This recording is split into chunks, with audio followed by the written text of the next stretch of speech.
السلام علیکم۔ وعلیکم السلام۔ میرا سوال یہ ہے کہ کوفہ والوں نے امام کو خط لکھے اور شروع میں جناب مسلم کا ساتھ بھی دیا، تو وہ بدل کیوں گئے اور انہوں نے امام کا ساتھ کیوں نہیں دیا؟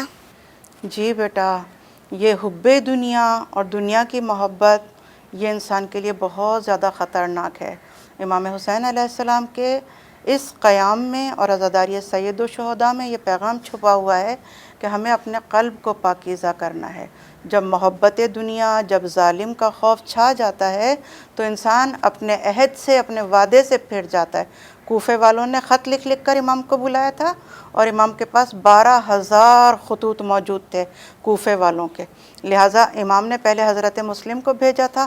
حضرت مسلم کے ہاتھ پر بیعت کی تھی کوفے والوں نے، 18,000 کوفیوں نے بیعت کی تھی حضرت مسلم کے ہاتھ پر، لیکن جب کوفہ کی خبر یزید کو پتہ چلی کہ وہاں پر اس طرح سے بیعت کی جا رہی ہے حضرت مسلم کی، تو یزید نے عبید اللہ ابن زیاد کو گورنر بنا کر بھیجا اور کہا کہ یہ جو سب ہو رہا ہے اس کو سب کو منع کرو جا کر، اور وہاں پر جو لوگ بیعت کر رہے ہیں حضرت مسلم کی انہیں قتل کر دو اور حضرت مسلم کو بھی پکڑ کر قتل کر دو۔ لہٰذا وہ سارے لوگ ظالم سے، حاکم سے ڈر گئے۔ امام حسین کا پیغام کیا ہے؟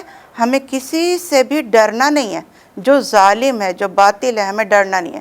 کوفے والے ڈر گئے، اپنے عہد سے پھر گئے، لہٰذا وہ محبت دنیا کہ کچھ کو دولت سے خریدا گیا تھا، کچھ کو خوف سے خریدا گیا تھا، وہ تمام چیزیں ان پر غالب آ گئیں اور انہوں نے مظلوم کا ساتھ چھوڑ دیا۔ حضرت مسلم شہید کر دیے گئے اور امام حسین علیہ السلام کا ساتھ پھر کوفیوں نے نہیں دیا۔ جزاک اللہ خیر۔ جس طرح کہ آپ نے بیان کیا کہ امام نے اپنی جانب سے سفیر بنا کر حضرت مسلم کو بھیجا، لیکن وہیں کچھ لوگ ایسے بھی تھے امام کے اصحاب میں سے جنہیں امام نے خط لکھ کر بلوایا، تو اصحاب امام نے جس طرح سے قربانی دی، آج کے دور میں رہتے ہوئے ہم کس طرح سے محبت کا اظہار اپنے وقت کے امام سے کر سکتے ہیں؟ بہت اچھا سوال ہے خواہر۔ بے شک امام حسین علیہ السلام کی آواز آج بھی کربلا کے دشت سے ہر مومن کے کانوں میں آ رہی ہے۔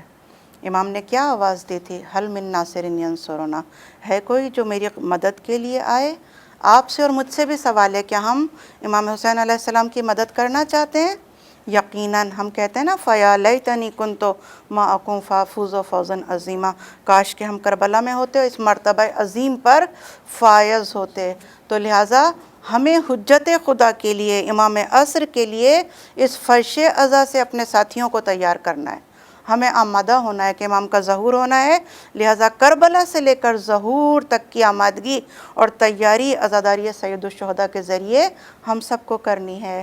یہی پیغام ہے اس فرش عزائے حسینی کا اور عزاداری سید الشہداء کا کہ زمانے کے امام ظہور کرنے والے ہیں، اور امام کی آواز پر لبیک کہہ کر ہمیں امام کے لیے آمادہ اور تیار ہونا ہے۔